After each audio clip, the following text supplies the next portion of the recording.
This is the Detroit Sports Podcast Network.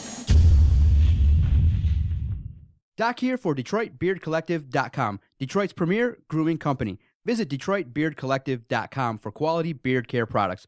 Detroit Beard Collective is a Michigan-based company that takes pride in providing quality and affordable products for men to care for their beards. Jock uses the beard soaps when his rec league hockey team is growing out their beards. If you're rocking a beard this winter, you definitely need to check out the Beard Butter Leave-In Conditioning Beard Balm. Beard Butter will make your beard feel softer, better smelling than ever before. Go visit DetroitBeardCollective.com and at checkout, use the promo code DSP for 15% off savings. That's DetroitBeardCollective.com, promo code DSP.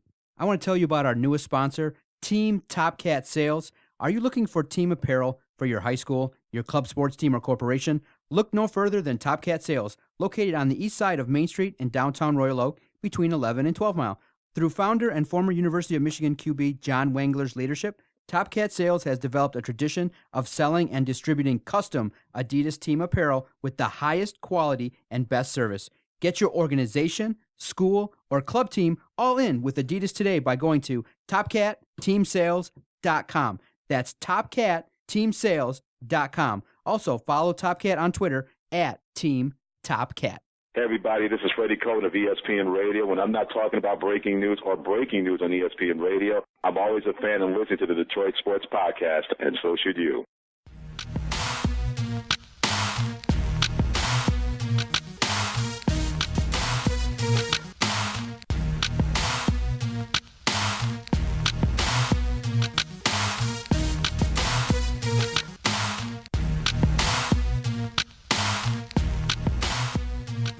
Hello, everyone. Thank you for downloading another episode on the Detroit Sports Podcast Network.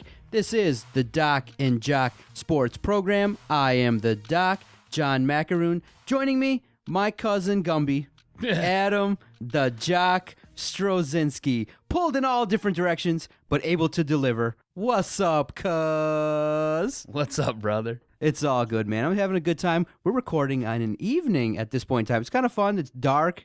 We're here in the great Sterling Heights studios, having a good old time, ready to talk about some great Detroit sports news. I mean, I like weeks like this where we just kind of go, bam, we already know what to talk about. We got Pistons to cover. We got Lions news to cover.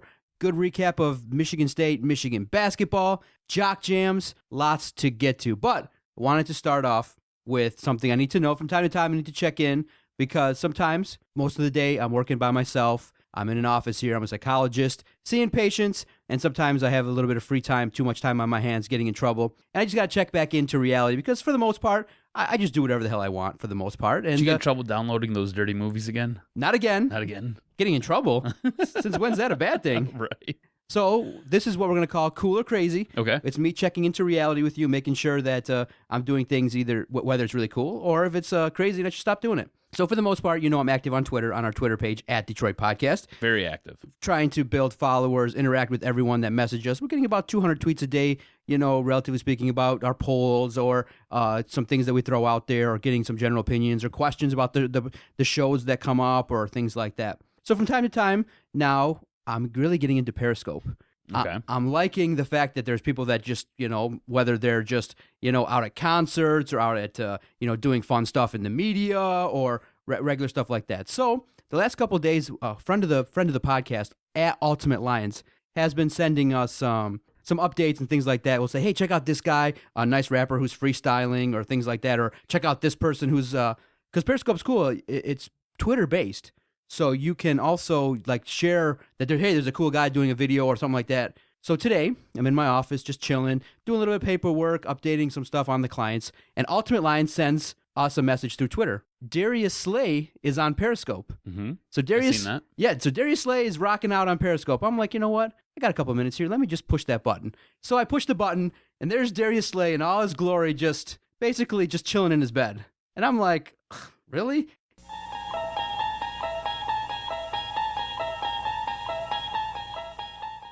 He's sitting there commenting on the questions, and he's like, going, there's a lot of young people in here. He's just kind of talking through. So I go all into promo mode. I'm like, hey, Detroit Sports Podcast, you want to come on? He's like, no, man, I just want to chill and hang out today. So then I go into, he's kind of just, people are asking him like, hey, you know anything about Jock Bell? Tell me about Stafford. They're just throwing off questions. So I'm just firing off question after question. I'm like, hey, what do you think about Drew Rosenhaus? Doesn't get a response. He's talking about rap a little bit. So I throw out a question. I'm like, hey, is Matthew Stafford a good rapper? He's like, yeah, he responds back. He's like, a little bit. And then finally, I'm throwing off like a bunch of, hey, come on the podcast.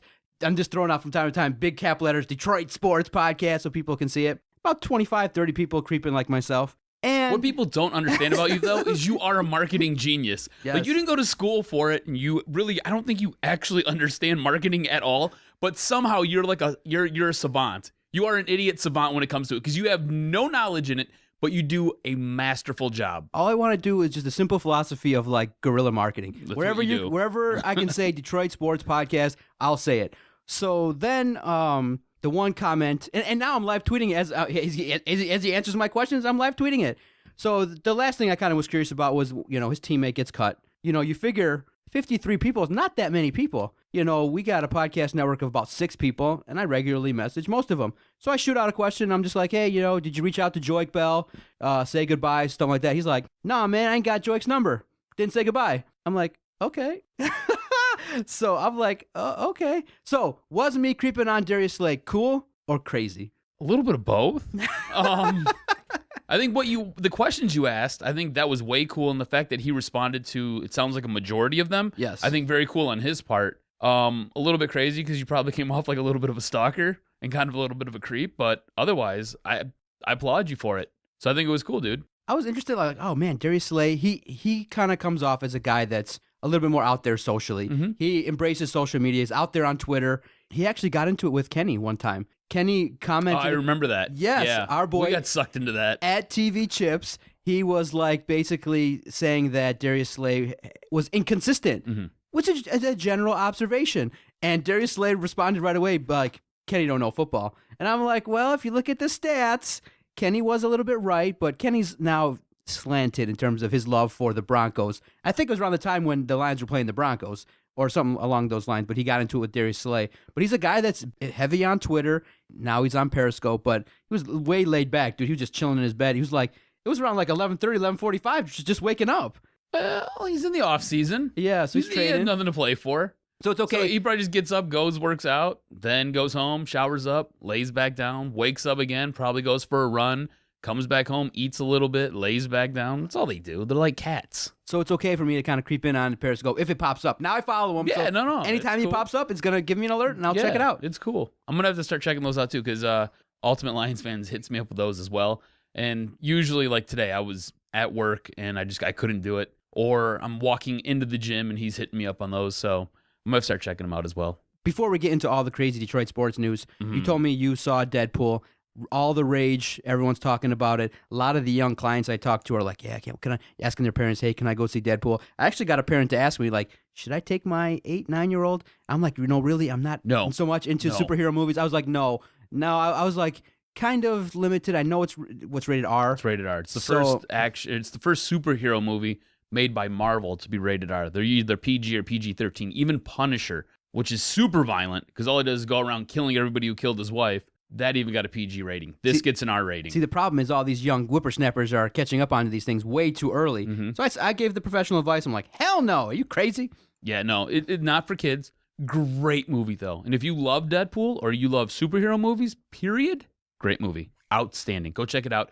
The wife said it was, she actually took a Snapchat of it, and she was like, best effing movie ever. So, like, she loved it. What about someone like me who's more of the kind of office type, intellectual type, sports type? You will enjoy it strictly based on the comedy with it, but you might not understand some of the nuances. Like, he breaks the fourth wall. He talks to the audience. Other than that, I really think that's probably the only caveat that you need to know is that he breaks the fourth wall and he talks to the audience. So if you're a little bit weirded out by that at first, don't be. Otherwise, it's a great movie. You'll enjoy it. It's very funny. Very funny.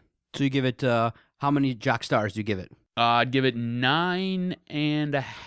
9.5 Jock stars. Yes, okay. very good. Probably the best movie Marvel has done thus far. Okay, And I'm a huge fan of Guardians of the Galaxy, all the Iron Mans, the Avengers, the Captain Americas. I'm a nerd, so yeah. So besides sports, you are a movie guy. You check out a lot of movies. I know from time to time I hit you up. You're in the movies, so yes. Okay, we should talk a little bit more about movies because I'm a movie guy too, but more Netflix and HBO and stuff like that. The stuff that comes out. So. You do like the Netflix and chill. I'm a Netflix guy, man. Yeah, and you are. Lately though, I've been trying. I'm trying my best. A lot of people are buzzing about The People versus O.J. Simpson. I know it's gonna run. Runs on Tuesday nights at 10 o'clock. This Saturday at 10, they're going to run the first 3 episodes. That's what I love about cable. I'm going to have to sit there and DVR it because I wanted to check it out. And then, I don't know, it just kind of slipped my mind. I got busy doing something else and I missed like the first 2. And I was like, I'm not going to jump into this now. So now I know you're not into gore, but have you Googled ever crime scene, O.J. Simpson crime scene pictures? Dude, I remember it from when I was a kid. But now I never thought to Google it, but on our Twitter page, it came across. Someone messaged us at Detroit Podcast. It was like, Google O.J. Simpson crime scene photos. I wish I hadn't. It was pretty graphic. The pictures of his wife were basically almost decapitated. Yeah. I was like, oh, why'd I do that? But Dude, I remember that, like, that whole white Bronco scene, that took place on my birthday. Oh, I had got home from Leaps and Bounds. Like, that's how small I was. I went to Leaps and Bounds. If anybody remembers Leaps and Bounds in Madison Heights, I went to Leaps and Bounds in Madison Heights, Michigan. We came home from that, and next thing you know, we were glued to the TV as the white Bronco was just driving up the San Bernardino interstate there. It was insane. Okay. Insane. I remember following it along. It basically encapsulated, I think I was like 11 when it started. So I think I was 12 by the time the whole thing was said and done. Because I remember being in Miss Ream's class watching TV, and we wheeled the TV in so we could watch the verdict. It was insane.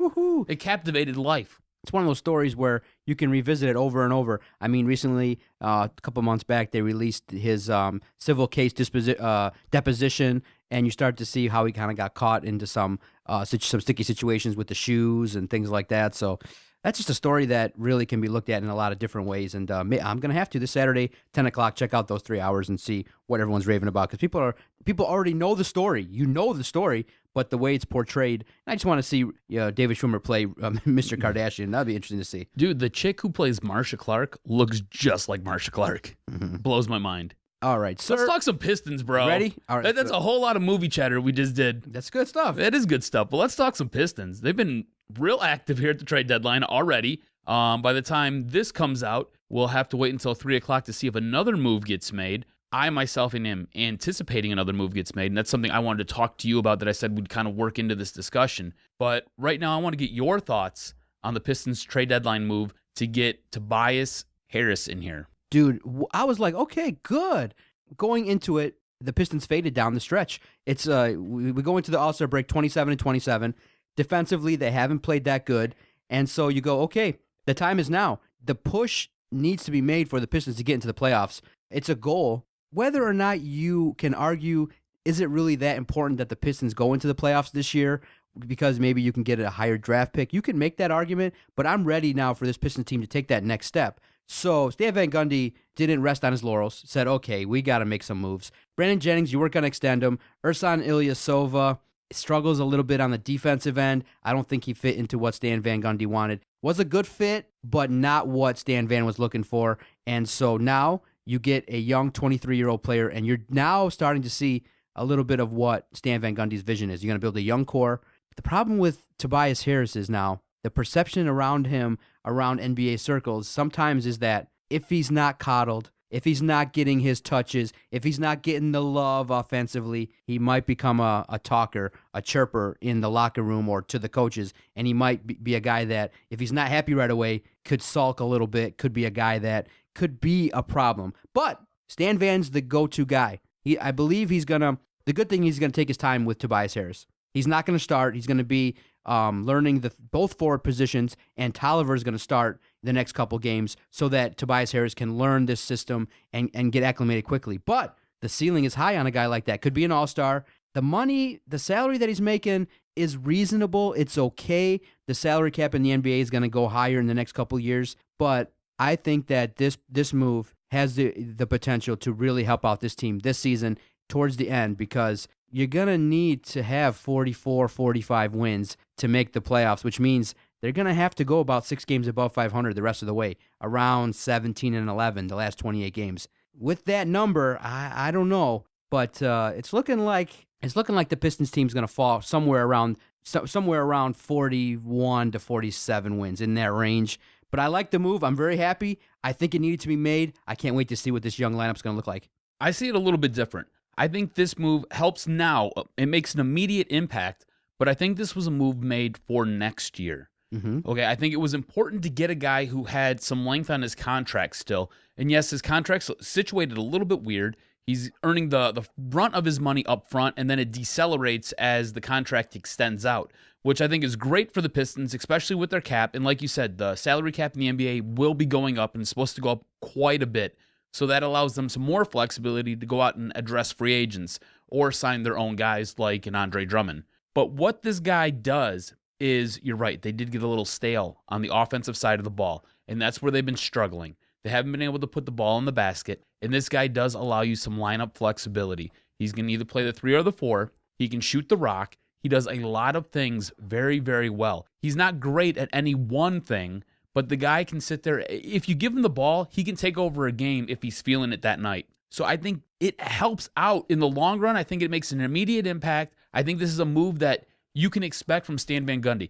Where I think this is going to hurt you a little bit, and this is kind of where I see it a little bit more different than you do. How is he going to play defense? How is he going to come in? How is he going to help out on defense? Because Ersan Ilyasova led the league in taking charges. The guy wasn't necessarily locked down, but he wasn't a hindrance on the defensive side of the ball. So can Tobias Harris come in? Can he help out on the defensive side of the ball? Can Stan Van Gundy maximize his talent on that side of the ball, as well as getting the most out of him on the offensive side of the ball? The real question is, what's going to happen inside that locker room? There is no excuse now for Reggie Jackson not to take over this team. You know, there was some conversation on whether or not Brandon Jennings or Reggie Jackson, who's going to sit there and manhandle this team, and we've talked about it before. We said that if Brandon Jennings was starting, he would be your ultimate leader on this team. He's not here anymore.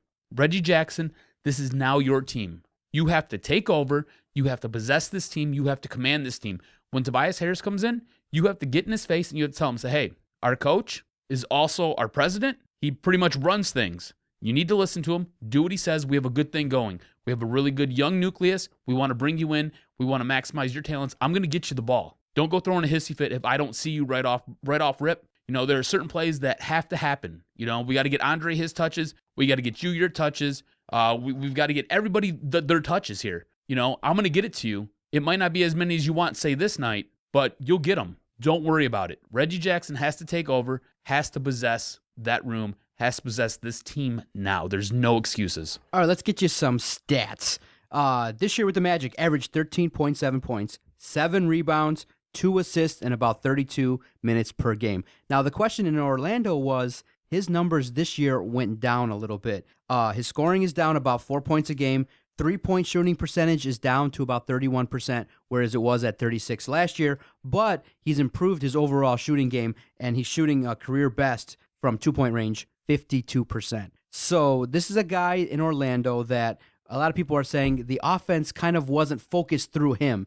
And so with that, people are saying that maybe he became a little bit disgruntled, wasn't very happy, and he also, in Milwaukee, I believe, had issues with Scott Skiles, and so that's how he got to the Orlando Magic. So I'm just a little bit worried about his personality, and I agree with you that it is a move for the future, but I think he can help on the defensive front because of his size, 6'9", 235. He's a big dude. He's versatile, and I think that's a reason why, with a little bit of coaching up, that this defense needed to do. The defense was giving up 100 points a game now for the last stretch of time, and it's a far cry from what they started with this year. So I'm overall happy with the move. It's just that there are a little bit of question marks with Tobias Harris. How is he going to fit in? Let's talk a little bit about what happened in Orlando and maybe why there was a decrease in his production.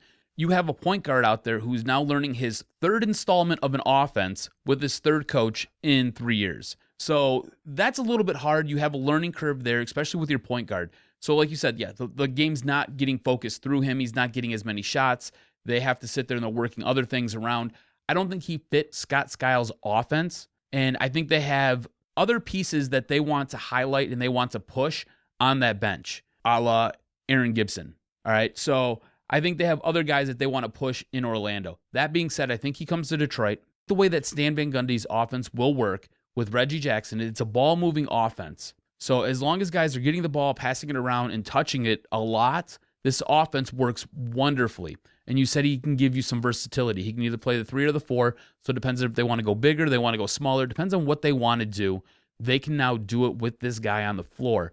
And I think that this offense will not necessarily run through him, but he'll be a focal point of this offense at certain points in the game, which is what he needs. And if he gets started and he gets hot right away, he's lights out, man. He's lights out. I just need to see him come in. I need to see him fit in with these players on this team. I need to see him show that love to those guys, and those guys have to show that love back. And I need to see Reggie Jackson take that next step in his leadership. Because once you start seeing Reggie Jackson sit there and command that floor, they're going to a TV timeout or they're going to a timeout, and Stan Van's over there telling you to build a wall, and you see Reggie grab, Andre, grab Tobias Harris, grab anybody, kind of pull him over and say, hey, I need you to do this. And he starts drawing on his hands almost like you did when you were a kid and you went out and you played in the sand. He starts doing something like that. That's when you know that this team is firing on all cylinders. And the other thing is, we talk about the defense. You said, yes, he's a big body. He can sit there and he should be able to help out on the defensive side of the ball. I need to see some maximum effort there from Tobias Harris.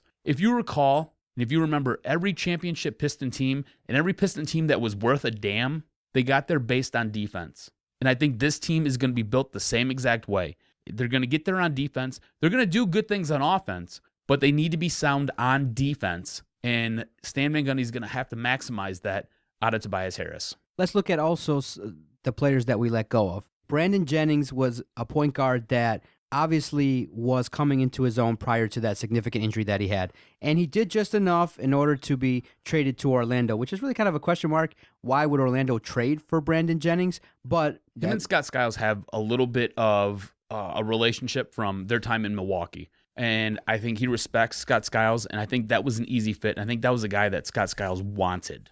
So I think that's why. Plus, expiring contract, bro. Yep. Those things right there, that helps out a lot. At the backup point guard position, you're going to count on Spencer Dinwiddie and Steve Blake. Steve Blake is an enigma because at the start of the season, he got hurt, got that concussion, and he's been trying to ease his way back. If you recall, he had a great preseason, was a guy that looked like a guy that could fit in to Stan Van Gundy's system, knocking down threes, could run the floor, and be a viable backup before he got that concussion. And now he's been trying to play catch-up. He obviously wasn't in shape to start the season, but he's a guy that, if healthy, can be a veteran and can be not too much of a drop-off compared to the loss of Brandon Jennings. But I'm fascinated to see how Spencer Dinwiddie now progresses, because last year, he kind of started off a little bit shaky, but then progressed, and he was a guy that you saw when he was on the floor, like, dude can put the ball in the basket, and if he gets into our offensive rhythm, could be a guy that you could count on. So I want to see what the effect of Steve Blake and Spencer Dinwiddie can have at that backup position.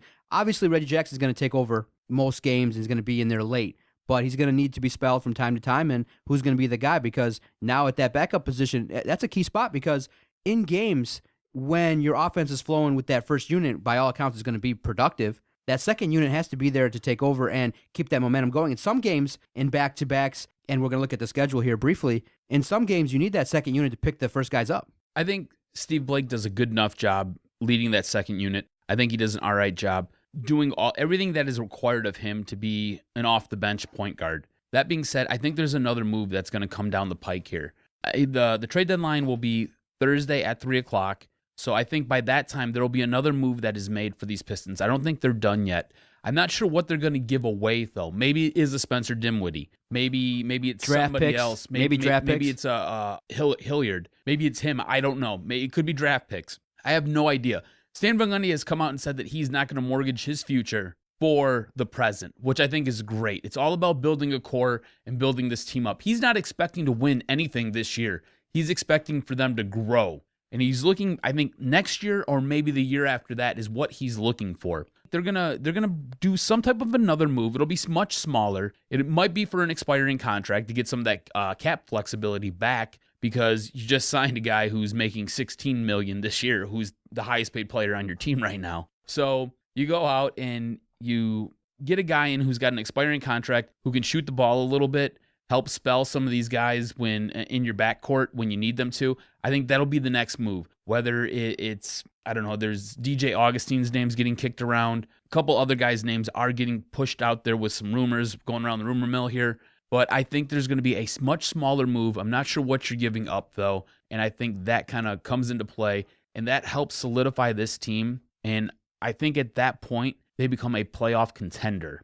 I said earlier in the year, I said 6. I said I see them taking the 6th seed. And I can now see a 5th or a 6th seed if Tobias Harris can come in and he can gel with the rest of these guys. If you just peek at that schedule, there's a stretch of games you can get ahead in, but the schedule ahead is not easy. You're going to kick it off Friday against the Wizards. You're going to play the Pelicans, the Cavaliers, 76ers, Bucks. Then you get into a tough stretch. Raptors, Spurs, Knicks, Trailblazers, Mavericks, Hornets, 76ers, Wizards. It's going to be tough, and then you're going to get into a stretch where it's really tough, where you're going to play the likes of the Spurs. You're going to play the likes of Oklahoma City, and you're going to play Dallas. So the schedule is not one that you can look at and go, oh, it's really easy. Night in, night out in the NBA, you're going to have to play good, but you don't really see a lot of games where, even against the 76ers, they play us tight. It's going to be a grind, bro. It doesn't look that easy just based on the eye test, just what I'm looking at. If you look at the way these guys have played all season long, they've gone out there and they've hung with the best in the NBA. They have. They've hung with the Cavaliers and got a W. They've been able to hang with the Raptors. They've been able to hang with Golden State and get a W. So they have the potential to go out there and be able to hang with the best of the best in the NBA right now. Can they do it night in, night out? And that's where I look at a guy like Reggie Jackson to say, hey, you've got to now make this happen. This is your team. There are no more excuses. You can't say you feel uncomfortable because Brandon Jennings is here. You took Brandon Jennings' job and, he lost his job because of an injury and he shouldn't have. You can't look at that no more. There's none of this. None of this. It's now your team. They have basically given it to you. You now have to go out there and you have to ball all day long, and you have to be responsible for what goes on that floor, and you have to be responsible for what goes on in that locker room. So if these guys come in and they look a little tired, you need to get them up. If these guys don't want to stay extra for shoot around, you got to say, hey guys, is this what you really want to do? We're about to go on a tough stretch here. I know you need your rest, but you got to be making these shots, and I think we need to work on this play, or we need to work on this. We need to watch some video. We need to do these things, X, Y, and Z, so we can sit there and get better and challenge in the playoffs. Now, you asked a great question. Does this move make the Pistons playoff contenders? And a thought that I had or had brought up on the Motor City Sports Rant podcast comes out every Tuesday on our network. You can check out all the details, DetroitSportsPodcast.com. Very entertaining show this week, by the way. It was very fun. New segments rolled out, and very interesting stuff there on those boys, Jarvie and Stubbs.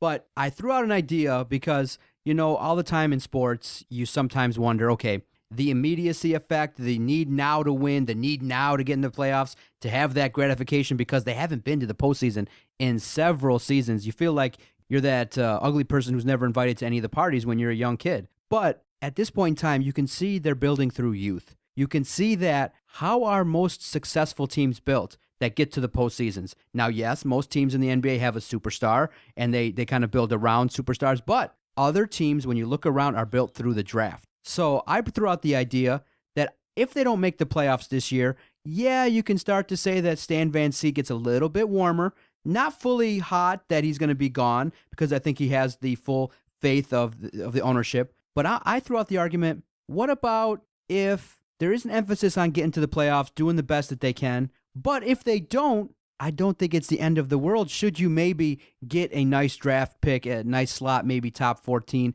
maybe get lucky in the lottery, move up a little bit, maybe up your stock a little bit, and get another piece that's a talent that can be used to help this team in the future. You got youth. This team, when you look at it top to bottom, very young. A lot of players under 27, and you got two young cats in Andre Drummond and Stanley Johnson, and you're adding a 23-year-old.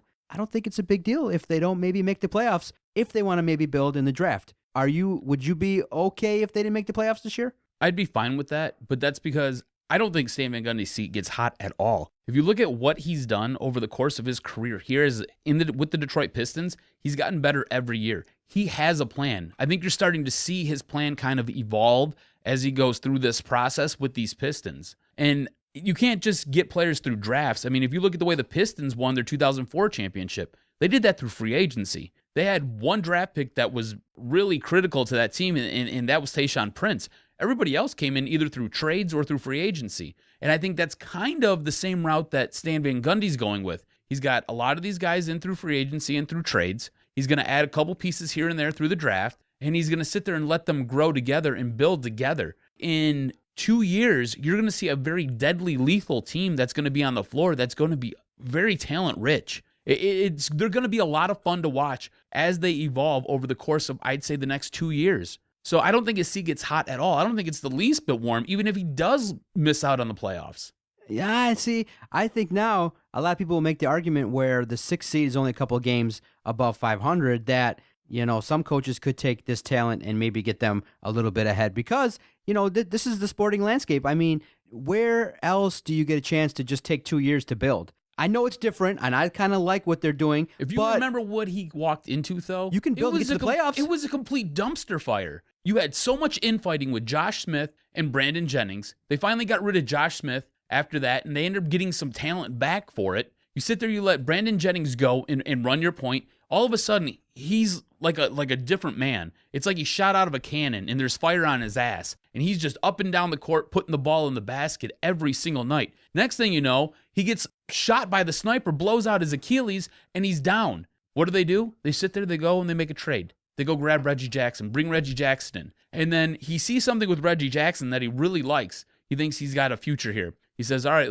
we're gonna change the plan a little bit. Not a whole lot. We're just going to kind of modify things just a scotch. So we're going to give the team to you, Reggie. Reggie, now it's your baby. Run with it. And Reggie, there's been some growing pains there. There's been a little bit because he hasn't been able to command the room, hasn't been able to take that giant leap that Stan Van Gundy wants from him. I think in due time it'll be there, though. And so now what you're seeing is you now have your leader. They had to modify a little bit. Remember everything that's gone on. You basically traded away one of your superstars because that's how you thought you had to build with Josh Smith, who was just a disaster. You had your other guy with Brandon Jennings, who was your point guard. He got hurt. You had to go get a new guy to sit there and fill in. You laced him with a monster contract, the richest contract in Pistons history you laced him with. He gets that, and now you need him to grow. You need him to develop, and you need him to build. So it was almost like they got running, and then they got tripped up. And then they kind of had to start over a little bit. But they were already like 3 steps ahead. So it wasn't that big of a deal. And you're seeing that growth now. And I don't think it gets hot for him at all. I think he's got a plan. And I think you're starting to see that plan really take root. And you're starting to see the fruits of that labor. Okay, no, the reason why I say that is, should they make the playoffs, they're likely going to be 7th, 8th seed. And they're going to get rolled by Cleveland or Toronto. So it's tough. You think that? I do. I don't think they're going to. I mean, Toronto's the hottest team in the NBA right now. Toronto's been playing outstanding. But I think this team the problem is they don't play night in, they don't play night out. Consistency. They're very inconsistent. So you get that into a 7-game series. I don't think they're getting swept out of the first round. I think maybe they win 2 games. I think they make it slightly competitive. It's just they need to show more, and they need to do it night in, night out. That's been the biggest hiccup with this team thus far this year. So either way, you're okay. You like the way they're building. So if they don't make the playoffs, while, yeah, you look at it, some would argue that any season that you don't make the postseason, what's the point? I mean, the guys aren't getting experience. The youth isn't going anywhere. So then you say, okay, they need to take that next step, get into that postseason, experience a grind, maybe lose a tough 6-7 game series versus Toronto, and you get that experience, and that gets you that hunger, that little taste that'll motivate you to go ahead in the next rounds. But I think in my opinion, it's important to definitely continue to build this way and also to develop the identity right now for this team. And whether it's going to be as a young run-and-gun team, a team that plays very solid on defense, you got to see this team really start to come on strong and show what they got, because the schedule's not easy. Night in, night out, these teams are gonna come in and play the Pistons pretty tough. But if they make that postseason, you do see potential to have a team that maybe could upset a team like Toronto if they get there. A team that's hungry, if they get the shooting right, if Andre steps up his game a little bit, then you have a team that could make some noise. So I think it's okay to hope for the playoffs, but I wouldn't be as devastated if they don't. Last year, they were a 12 seed with 32 wins. This year, right now, they have 27 wins. They're leaps and bounds ahead of where they were last year. And I think what you're looking for with this team, being so young, and Stan Van Gundy sitting there basically building on the fly with them, you're looking for improvement every single year is what you want to see with these guys. So if they don't make the playoffs, I'm okay with it. As long as they're sitting there and it's game 82 and they're fighting for that last playoff spot. You might not get it, that's fine. But as long as you finish as the 9th seed, I'm okay with that. And I know it's maybe a little bit of a defeatist attitude, But I'm seeing growth with this team, and I think that growth is something to be excited about. And that's kind of where I'm at with it right now. I'm excited to see the growth. I'm excited to see what is building, because like I said, 2 years, man. You got to wait 2 years. You're going to see a totally different team. This team's going to be up there with Boston. They're going to be challenging with Cleveland. They'll be there with Toronto. They'll be up there, and they'll be making noise. Ooh, I think it's a fun time to peek into these Pistons and Red Wings. I know a lot of people with hockey only like to see what goes on in around playoff time, but the Pistons right now and the Red Wings are steadily building. They're putting out nice, really nice products right now to peek into. So in Detroit sports, it's a nice time. It's kind of like that, that new beginning type thing where you got young superstars and Dylan Larkin and Andre Drummond. You got teams that are being built now.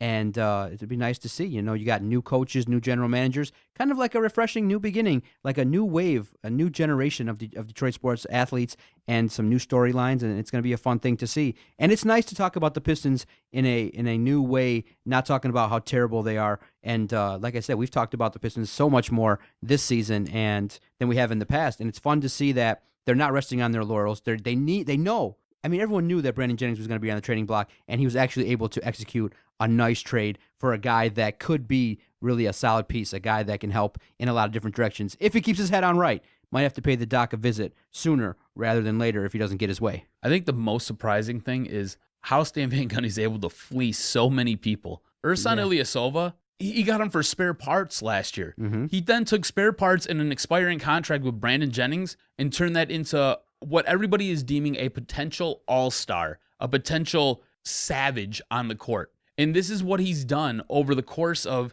his time here in Detroit. He's basically taken mud and crap pies and he's turned them into feasts. Friday night, 7 p.m., Pistons Wizards. You get a chance to see what it's going to look like. Tobias is not going to start, so don't think he's going to be thrown out there right away. Tolliver is going to be the guy that's there, the incumbent, and Tobias Harris is going to be on the bench, coming off the bench to start his regime in Detroit. But once it gets going, look out. It could be something special at the end of the season. All right, let's take a quick break. Stay with us. Episode 132 will roll along. We're going to play a round of Jock Jams. Always stay tuned for that. And we definitely got to talk about the Detroit Lions. Lots of interesting news and notes with our favorite football team that plays in Detroit. Doc and Jock, Detroit Sports Podcast Network, episode 132. Doc and Jock here for Fanatic U. If you're looking for some sweet sports swag and you love your Detroit teams, and I mean you really love your Detroit teams, you got to check out fanaticu.com. Check out fanaticu.com, use promo code DSP, save 15% even off the clearance items, and get the coolest gear out there and rock your Red Wings shirt, rock your Lions shirt, rock your Piston apparel. Wear it till the wheels fall off. Michigan State, you know what? They got it too. Check out Fanatic U. They have 6 locations all over Metro Detroit. Check them out, fanaticu.com. Yeah, we coming now. Come on. Yeah, that's right. We put it down. It's like a family in here, just a little disabled. Putting it down, we lay them out on the table. Yeah. Who's in the house? The brothers in the house. Gotta turn it on out, let you know what we about. Kinda like Cain and Abel, a bit unstable. Don't be breaking the brain, break the whole damn table. Welcome back to the longest running weekly episodic Detroit sports podcast. Going strong each and every week. New show every Thursday since September 2013. All the great shows starting from episode 29 are archived on our YouTube page, so you can go back and relive the last couple seasons, the ups and downs, the highs and lows, all the crazy plays from the Lions. Doc and Jock have our archive, and the complete archive of all the new shows are up there on our YouTube page, so definitely subscribe, check it out, and that's what we go by. On-demand Detroit sports 24/7. You can go there, check it out, relive all the great Detroit sports memories from Final Fours from Michigan State, our crazy thoughts regarding the last couple Michigan State football games. Good stuff. Have you ever go back and listen to a couple of the old to see how we started around 29, 30? Yeah. Some of the way we're asking for interviews. I'm really glad that we didn't have 1 through 10 because 1 through 10 was brutal. Yeah, exactly. So you're doing great stuff at the WXYZ.com web show. You do it every other Monday with Justin Rose. They're great shows. You get a lot of female attention, which is very odd from time to time. I'm sitting there awesome. Yeah, I'm doing some notes, and all of a sudden it's like, great sports takes. All of a sudden, what are Adam's stats? I'm like, what? Is Justin single? I'm like, oh, okay. You guys are getting some listenership from the ladies. But Kenny tweeted us at Detroit Podcast. He was shocked. He said, tweeted you and said, what happened to your Jimmy Neutron hair? It was quite a shock to him. Well, it's because he hasn't been paying attention the last couple weeks. All right. We got rid of that after that very was it the first or maybe the second episode? Yeah, Exactly. we got rid of that right away. See? I was going through some things, man. I needed to get to the hairstylist there, and it was my hair was long and out of control. See? And So now it's much more managed, and it evolves every week. We're trying something different. No, it's good. You've settled in, and you bring a lot of great takes. You and Justin have a good banter, and it's very good. I look forward to the hockey tales at the end of each show, and you getting rammed from behind, and the banter is very good. I was like, oh, very interesting. But no, there's a lot of good questions. You can definitely interact with the guys to answer your questions. They take a lot of questions each and every week, and I'm shocked by the level of involvement. It's really fun too. It's fun. What most people don't understand is the moment that I show up, the moment I walk in and I see Justin, Justin's always like, so I had another hat trick last night. Yeah, exactly. Or I scored 2 goals last night. It's always That's what I was telling the guys. First thing out of his mouth are his hockey stats from the night before. I'm like, oh, that's great, dude. That's what Normally I'm getting beat up during my games. That's what I was telling Jarvie and Stubbs. I'm like, dude, Adam would take probably 4 seasons to score 3 goals. Justin's riding like a 2-3 game hat trick streak. I've got 0 right now. Zero. 0 for the season. I did have 3 assists last week, though. Okay. It was good. It was my best game yet. Very good. I'm working my way back into shape, bro. Very I had a good. very rough last season, so I'm finally getting there. Feeling like my old self out there. Hey now. Beating people up. It's good. All right. This is what we call Jock Jams. I have lined up 3 great questions to pick the Jock's brain. He always brings it strong, and that's what we like here on the Detroit Sports Podcast Network. This is what we call Jock Jams.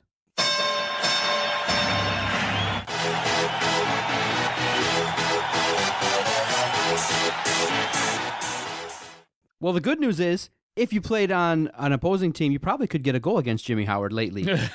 All right, cuz, right in your wheelhouse, Detroit Red Wings. Everyone's been talking about it. What the hell is up with Jimmy Howard? Hasn't had a win since, Clinton was in office. And what we're seeing is a guy that has really regressed. People are talking like, what the heck? We needed this guy maybe to show us something so we could trade him. Come on now. That's not what we're looking for. He's getting screwed too, again, playing all the back-to-backs. And the Red Wings, some of the goals that he gave up against the Islanders weren't his fault, but he didn't play well at all either. And Jimmy Howard has been really, when you look at it, when the announcement's made in terms of who's starting and you see G. Howard, you're like, shit. What can this team do with Jimmy Howard with the way that he's been playing lately? I'm going to tell Red Wing fans a lot of things that they don't want to hear right now. Really and truly, the only thing that can help Jimmy Howard is for him to play a little bit more. Do you realize he's played 2 games in like the last 25 days? He's basically, what they do is they bring him up, dust him off, pull the mothball out of his ear, and they send him out there and they're like, hey, just stand there. Hopefully it hits you in the chest. And that's kind of where he's at right now. He's really out of practice, really out of focus, as you can tell by some of those goals that do go in. You're right. This team needed him to perform a little bit so they could possibly trade him.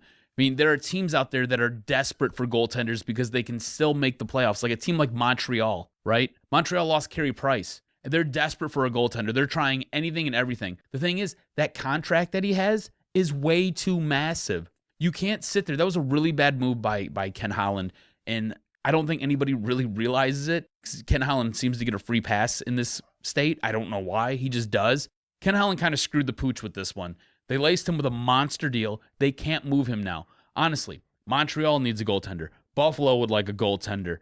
And that's just in the East right off the top of my head. There are teams in the Western Conference. Possibly Vancouver could use a goaltender. I know they got Ryan Miller out there, but they could always use another backup, somebody who's a little bit more talented than him.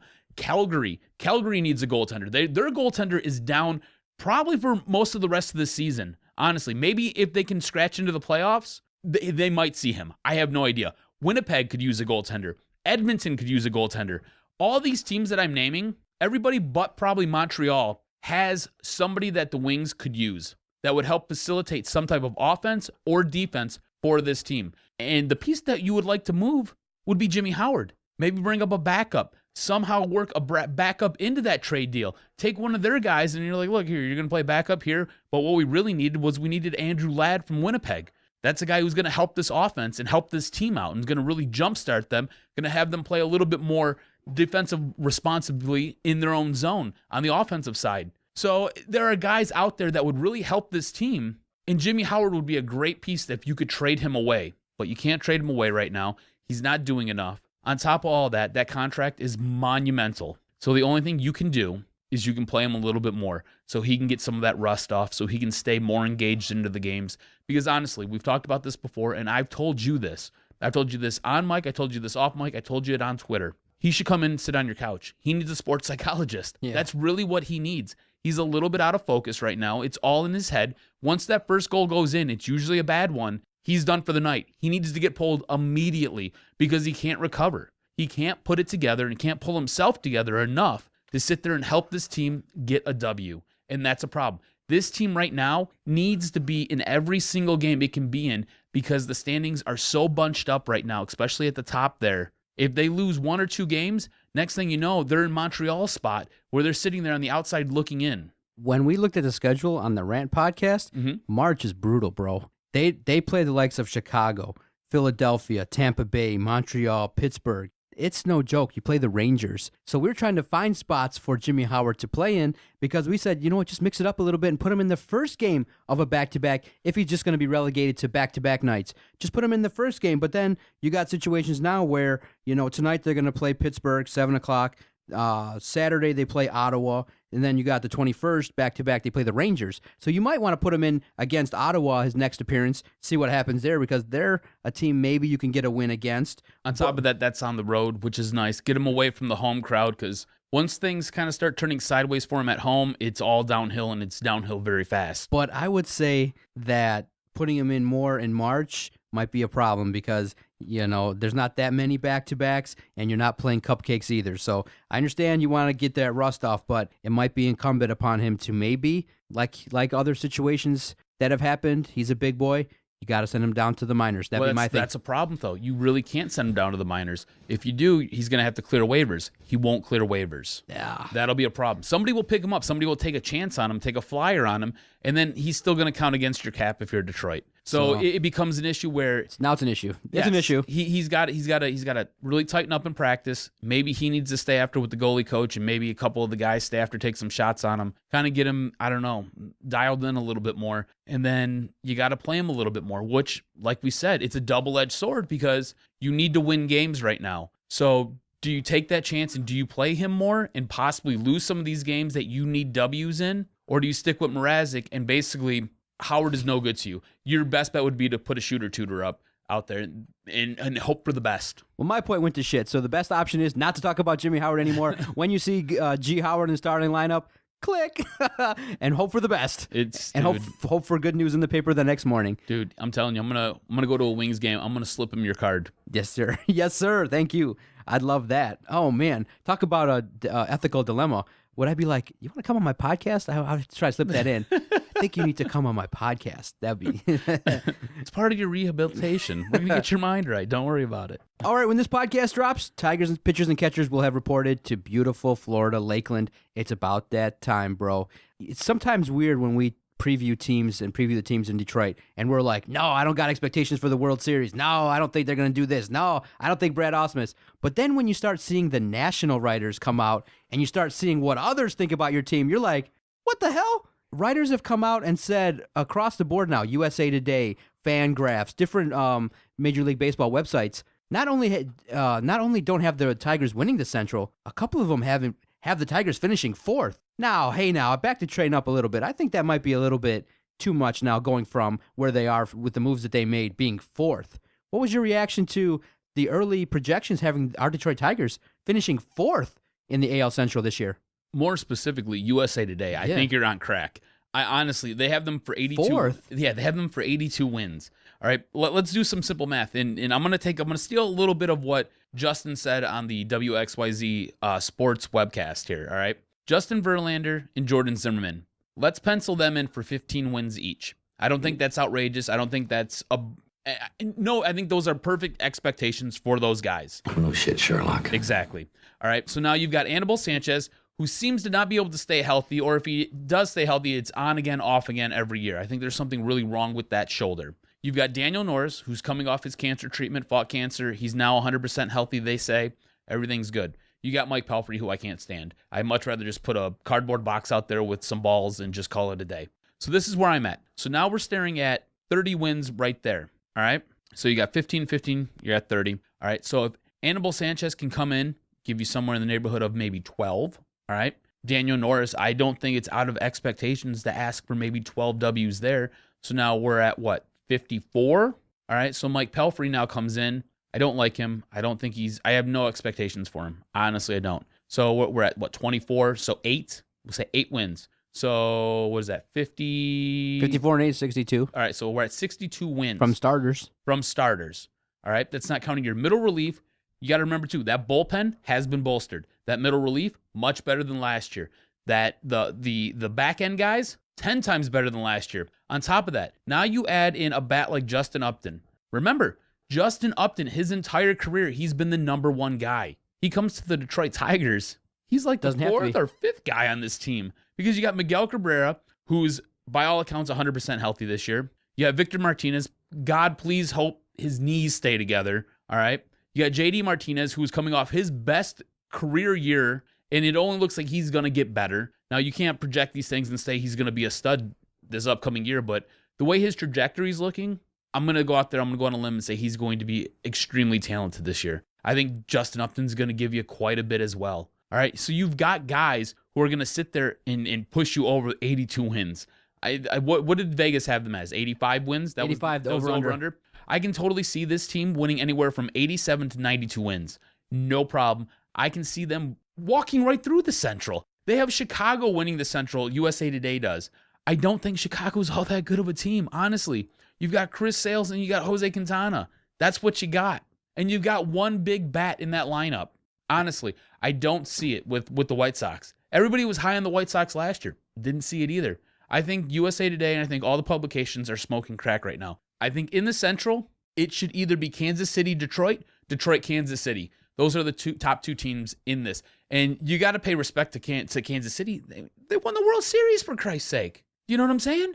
I mean, and look at the way they did it. They had nothing but starters that went 6 innings. You turned it over to that bullpen, and that bullpen sat there and gave you a good solid fisting. Let's be honest, you know? So it's Kansas City, Detroit, Detroit, Kansas City. You can flip a coin. That's how I see the Central stacking out. I hope they're wrong. Definitely, but you could say the biggest thing maybe they're looking at is the manager, and that could be the biggest demerit of them all. Because arguably you could say he stacks up in the lower end of the managers in the AL Central. He could be ranked last, so you're absolutely right. That's what I think they're maybe thinking. You're absolutely right. But I think with this lineup and this team, roll the balls out, throw the bats out there, and basically you say, hey guys, go win games. I think if you start over-managing this team, you're doing a total disservice to what Al Avila has put together this year. A fun thing, switching gears to college basketball, Michigan State have been fun to watch. Michigan State's been fun to watch. I would say, yeah, I guess I'm a little biased. Michigan State's been fun to watch. Michigan's a damn dumpster fire, let's be honest. Yes, they are. Did you watch any of that Ohio State game? I did. Well, I expected them to lose beforehand, so I did too. I did too. Once I found out Karis LeVert was out, I just figured they'd just roll around in some flaming poop there and just go set themselves ablaze. But you saw what they could do when they were at home versus Purdue. So that was a nice win, a good resume builder for them. So I'm curious, what's your take on the current status of Michigan State in college basketball, and how do you see them potentially heading into the Big Ten tournament? Let's start with Michigan State because they're the best. Well, they are the best. I think it's a little bit easier there. Michigan State they're going to make the tournament. Depending on what happens in the Big Ten tournament, they could possibly be a 2 seed going into the season. If they win the whole thing, if they win the Big Ten tournament, they could possibly be a low round 1st seed. I could see that happening. You got to remember, Denzel Valentine is something special. He's fun to watch. He's a big man who can sit there and distribute the ball. He can create his own shot. He does a ton of things really, really well. And he is the focal point for that Michigan State offense and that defense. On top of it, they already have 21 wins on the season. I think that basically writes itself. I mean, they're ranked 8th in the country. So at worst, if we're going to take their ranking right now, they're at least a 2 seed. They're a bottom 2 seed, but they're a 2 seed. So I can see them possibly bubbling up to a number 1 seed. Michigan, on the other hand, has a lot of work to do. This is what I told Justin. I'm going to tell you the same thing. I needed Michigan to win 2 of their final 5 games. I needed them to beat Ohio State. I thought that was a game that they should have won. They need to now take care of business against Northwestern. If they lose to Northwestern, they have tough sledding ahead, all right? You have to realize they have 19 wins on the season right now. One of those was against a Division III school. So technically it's 18 wins. I needed them to win 2 more so it could say 21, but it's legitimately 20 wins. So now you've got to go out, you got to beat Northwestern, and then you got to either beat Wisconsin, Iowa, or I believe they had to play Maryland one last time. Yes, Maryland one last time. So if you can get a win against a Maryland, again, I think when they beat Maryland last time, Maryland was ranked 2, and now they're ranked 6. So, I mean, those are big wins. Those are signature wins. You need those. So you have to go out and you have to beat you have to beat one of these 3 teams plus Northwestern. And you need at least 2 more wins, I think. And then whatever happens in the Big Ten tourney. Yeah, dude. Michigan. Oh, They're so bad right now. And you know what the worst part is? Karis LeVert, going into the season, high expectations. everything hinged around him. And it doesn't even seem like he wants to play. Like, they keep talking about, oh, well, structurally, his leg is fine. But Karis is like, yeah, it hurts. I don't want to play. What? Wait, You risk, though. You can't say that nowadays in this day and age. Dude. This is like, what, 1985, Jock talking here? This is the new age of like, hey, precaution, bro. This is precaution Bro, station. I had my 2 teeth knocked out in a rec league hockey team, on a hockey game. I wanted to sit there and get back out there and play. I was bleeding all over the place, and I had chunks of my face hanging in my hand. They wouldn't allow me. See, you didn't know You that. need to man up. Daniel Bryan retired due to concussions. I mean, repeated concussions, retired early. Now you have, I think Mayo from New England said that he's going to retire, if I'm correct. I know. Everybody's pussing out, dude. What I tell you a year and a half ago? I said, We look talked out. about it. I said that, a lot We're of ahead people, of the curve. this is the seed planting of guys just saying, hey, now, health before balling. When you're making, $15 million in the bank and you go, you know what? I just put $4 million in the bank aside, blow the other 11. I can live off of $80,000 a year in interest and just don't blow my money. You might not want to play 12 years anymore. You just might want to, do your thing. But a college guy, I understand what you're saying. But, when you maybe are getting chirped in your ear, maybe someone says, hey, now, you might project like this and that, just ride it out. And Do you see Karis LeVert being a first-round draft pick? No. No, But, exactly. so I don't know. Exactly. My point, dude. He's shown nothing this year. You're Nothing. going to puss card. I disagree. He's a giant disappointment right now. Oh, I don't He's a think- giant disappointment. Huge disappointment. I don't think he's a puss, though. That's all. He's, of course, a disappointment because he plays at Michigan. He made the wrong choice. Oh, jeez. You can't get any legit conversations out of you regarding Michigan sports. Hell no. I go like this. I go, man.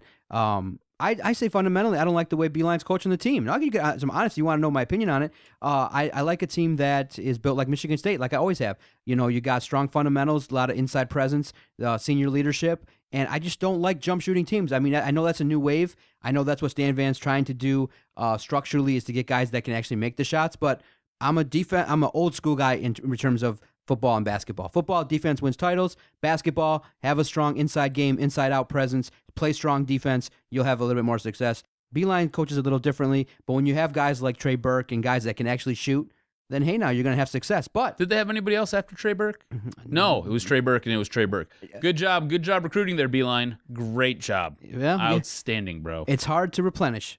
Only guys like Tom Izzo can do that in the state. You know what I'm talking about. I know what you're talking about. Great Here's the round thing, of Jock Jams. I totally agree with you on what you like for college basketball. Tough defense because it forces turnovers, and a lot of guys at this level just can't handle defenses that are in their face and that are structurally sound. And then you, like you said, inside out. Feed the ball into your big man, have your big man kick it out. If you're a jump shooting team, same deal. Feed the ball inside, kick it back out. It's going to open you up for 3-pointers in mid-range jumpers. You just got to be able to hit those. I fully agree with your premise. Michigan State's whining and dining, shining, playing great basketball, and Michigan's AWOL. Where the hell are they? Just the way I like it. Yeah. Yes, sir. Let's take a quick break. We got to talk about our Lions before we get the hell out of here. Stay with us. Doc and Jock, Detroit Sports Podcast Network, episode 132. I want to tell everyone out there about DetroitSportsNation.com. They're a great website, and they've been very supportive to all the shows on the Detroit Sports Podcast Network. They host all the podcasts. They have great writers that cover all the Detroit teams, all the college teams. Check out their website and support those who support us. DetroitSportsNation.com. The collaboration has been excellent, and it's helped us to continue to grow and have great guests, take phone calls. So our collaboration with the Detroit Sports Nation has really been successful, and support those who support us. DetroitSportsNation.com.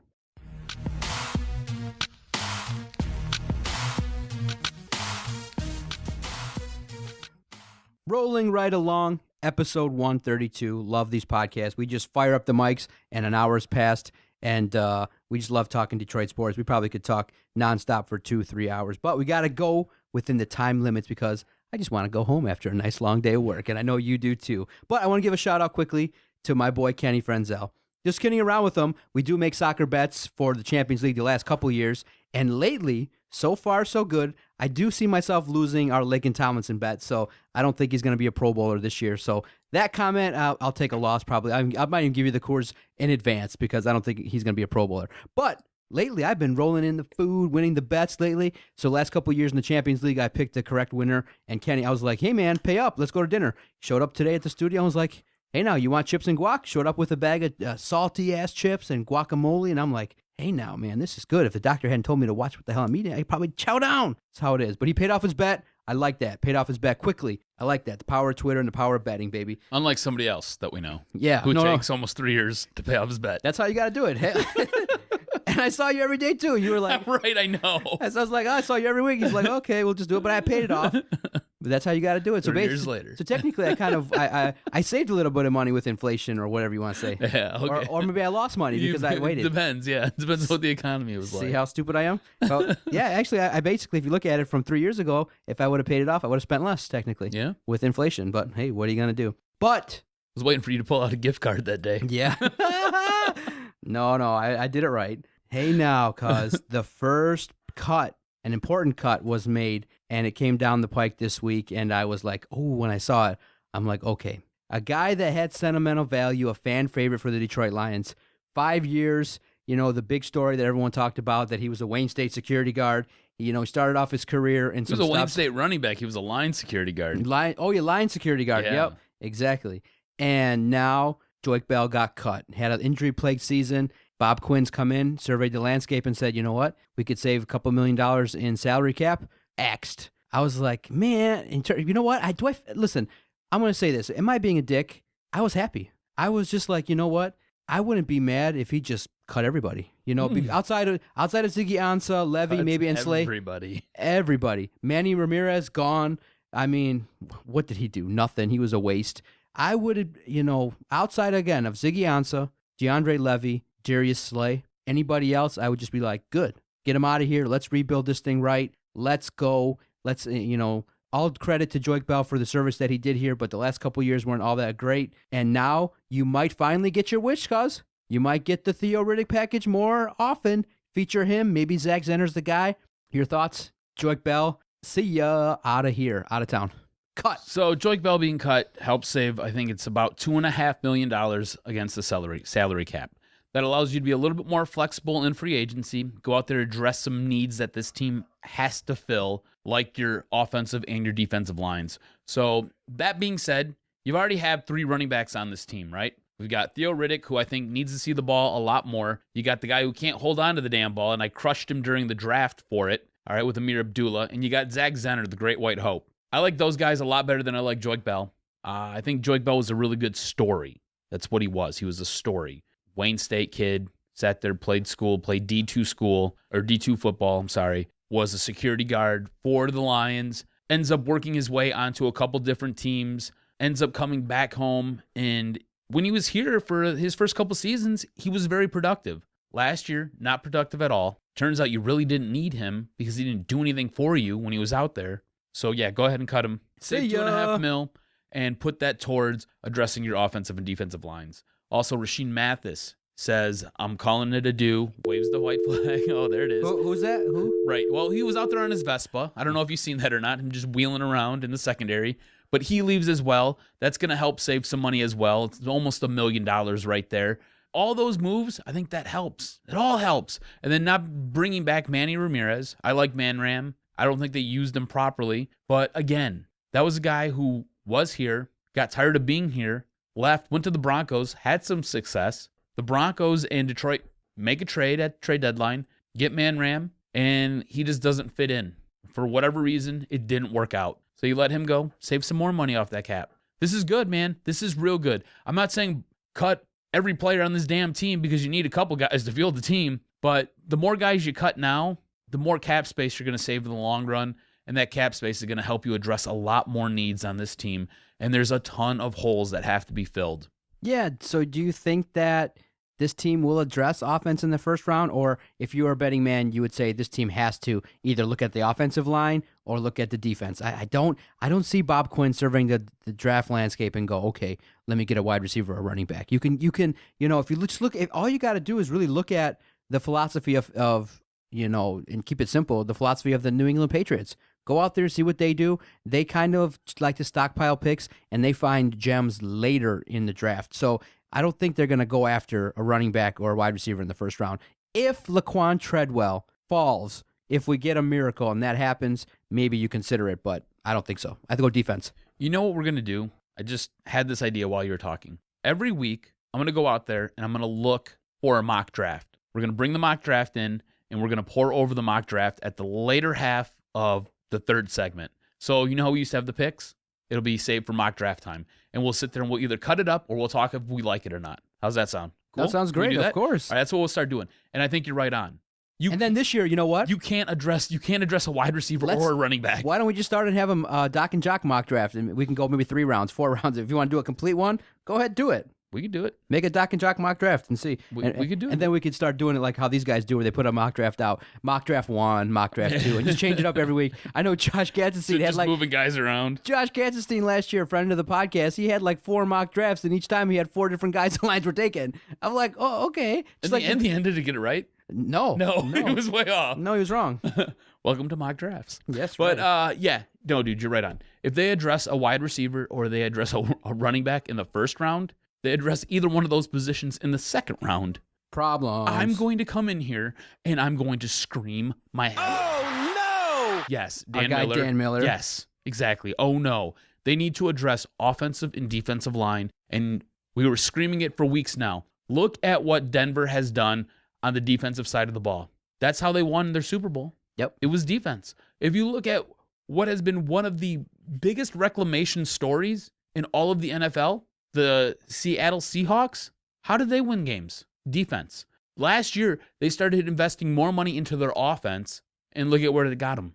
They were able to get into the playoffs, but they didn't make any noise. I mean, they got lucky to beat Minnesota. You know what I'm saying? So you got to build defense. Defense first. Defense wins championships. We've been on the same train forever now, and it's very rare that me and you ever hop aboard the same train. So if they go wide receiver or they go running back, I will scream. I don't even want them taking a cornerback in the first round. You need to go lines. The game is one up front. It's one up front. You got all these guys being cut. You got Rasheed Mathis taking his Vespa out of town, wheeling himself out of here. You got Manram leaving, and you got Calvin.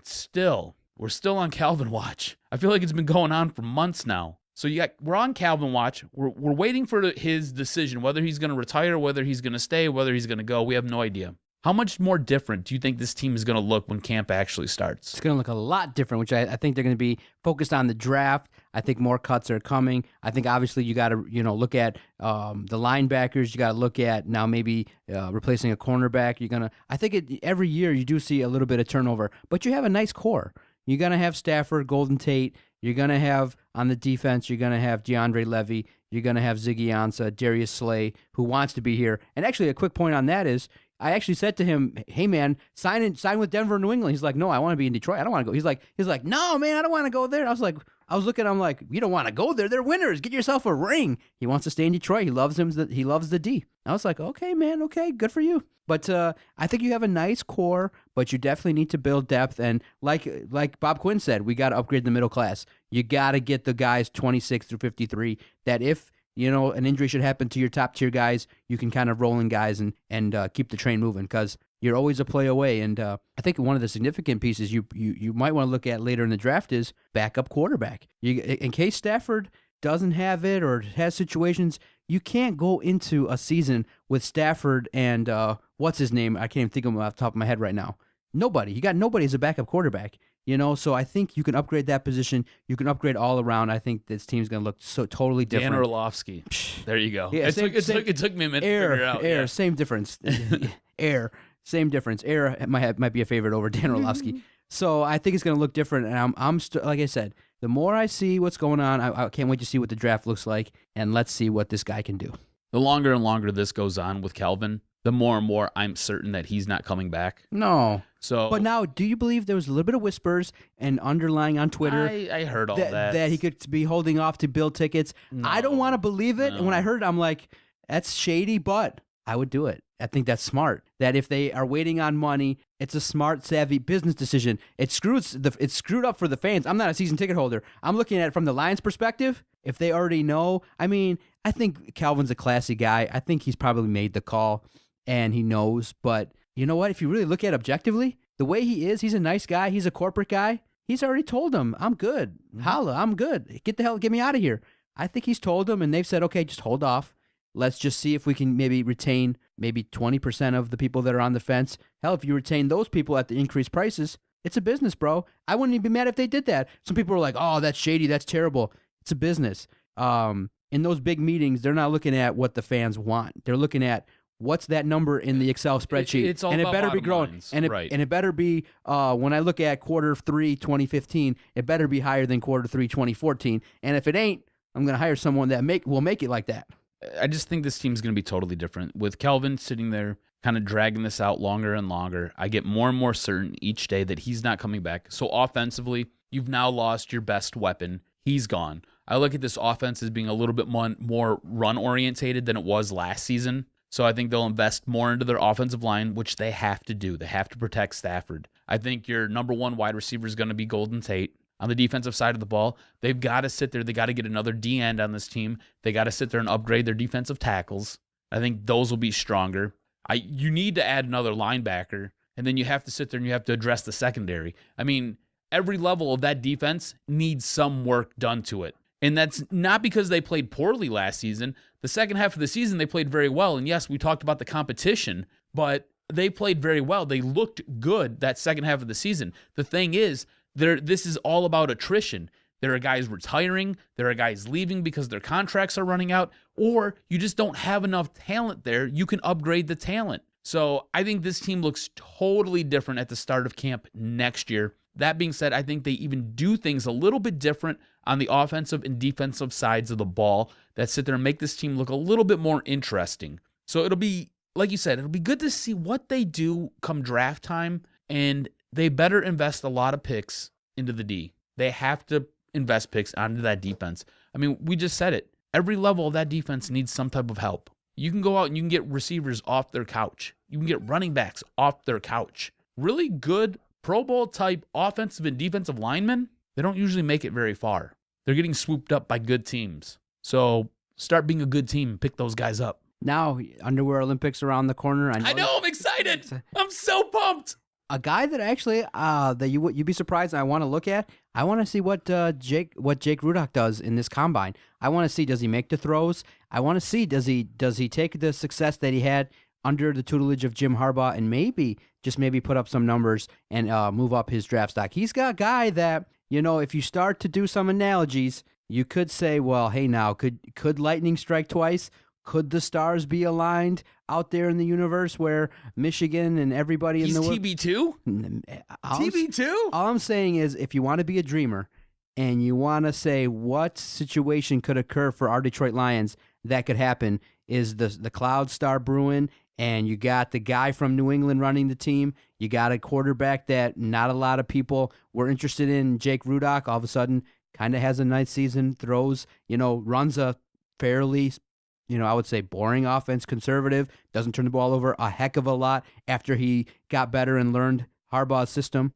Now you got a guy that maybe could be in the 5th, 6th round. You take a flyer on him, maybe. Dude, I love the Underwear Olympics. Yeah, you see, I do. You see, all of a sudden, and yes, I would take a flyer on him. We could dream. I said before. The story's so better than the reality. Numerous times, Maybe man. Rudock to the Lions, and he just Numerous times. The guy right now, Jake Rudock. as you've seen with U of M's offense, as I breathe heavily into the microphone right now, I'm getting excited. I am. I'm so excited. You see me clutching with both hands It's right now. nice. Yeah. So he got better and better each and every single game that they played. He got better, dude. And all you got to do is have him dink and dunk and just, run whatever system that New England runs. And you say, Jake Rudock leads us to the Super Bowl. TB2. And Jim Harbaugh's there on the sideline with the Lions. Oh, hey now. Jake TB2 Rudock. Or for the Michigan slappies. 7th round draft pick. Or the Michigan slappies out there. Michigan has a great season. Leading your Lions to a Super Bowl. Get to the playoff. I'm getting all lathered up Rudock right now. is the guy, and I don't Harbaugh have pants on anymore. Harbaugh takes over for Caldwell after he gets fired, and coaches his old guy. Or the ultimate insult, he's like, Rudock, hell no, I wouldn't take him. He goes out and gets his guy. He'd be like, what happened? Like, Coach, I thought you loved me. I thought you loved me, Coach. Nope. What are you going to do? But the Lions, we need hope. A lot of people are talking. I'm still shocked at people that are predicting the Lions to win the Super Bowl, man. Super Bowl LI is not for Lions. Let me tell you. Who's predicting this? I want to get a Homie the Clown sock and smack him in the head and be like, Homie, don't play that. Homie, don't play that. No, not Who's doing this? I'll tell you when we're done here. Oh, okay. Is it Vinny Stubbs? No, it's not Vinny. Not Vinny at all. He's been hanging out on Grindr too long. All right, sir. That was a good podcast. Breaking down the Lions, Pistons, Wings, everything. We got a little bit of everything. Movies. Dude, touched it all, man. That's it. Anything else? We're like dudes that fondle children, touching it all. Oh, hey, oh, now. What? Ew. No! That's right, Dan. Oh, no. Who said that? All right. For the Jock, Adam Strozinski, I am the Doc, John Macaroon. Thanks for tuning in each and every Thursday. Thanks for supporting the network.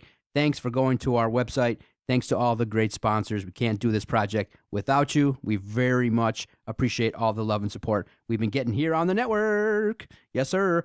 For the Jock, Adam Strozinski, I am the Doc, John Macaroon, keeping it real, 2016. Hey now. See you everybody later. Go Wings. Go Pistons. Sorry, Detroit. Didn't quite work out. And all I can say is Detroit Sports Podcast scores. I hear voices in my head, they counsel me, they understand, they talk to me.